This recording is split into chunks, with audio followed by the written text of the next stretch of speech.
What's up guys? So Mr. Scrooge here again. So flex lang natin tong tarantula to na napakatagal nang nakatago at hindi nagpapakita, no, yung ating Poecilotheria regalis. Ayan siya. Wait lang, buksan natin yung enclosure para mas marinaw. May glare kasi pagka dahil sa acrylic eh. Ayan siya.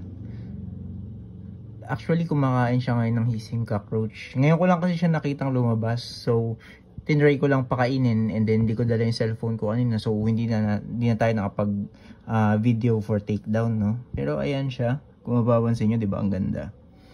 Pokey kasi to eh, pokey. Hindi masyadong lumalabas, no.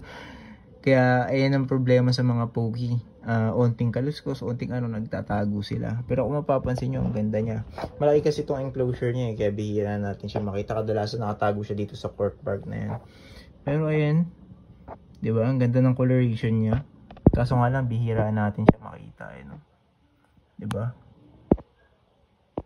Ang pokey natin na lagi lang goods tsaka lagi naka-display is itong Poecilotheria metallica natin na nandito ngayon. Pero ngayon, nakatago siya. Ayun, kung makita nyo yung legs niya. Oh. Pero, ayun lang. Update lang dito sa ating regalis na to, no? Or Indian ornamental, ayun yung common name niya. Hindi naman kasi ito nakapagpakita ng takedown dahil lagi nakatago. Pero ayan, kung mapapansin nyo, ang ganda niya, di ba? Tsaka ang liit ng abdomen niya kasi tagal niya hindi kumakain.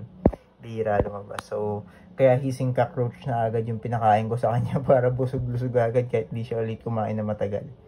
So, ayun, huwag nating storbohin to. Hanggang dito na lang guys for today's video. And thanks for watching. Bye-bye!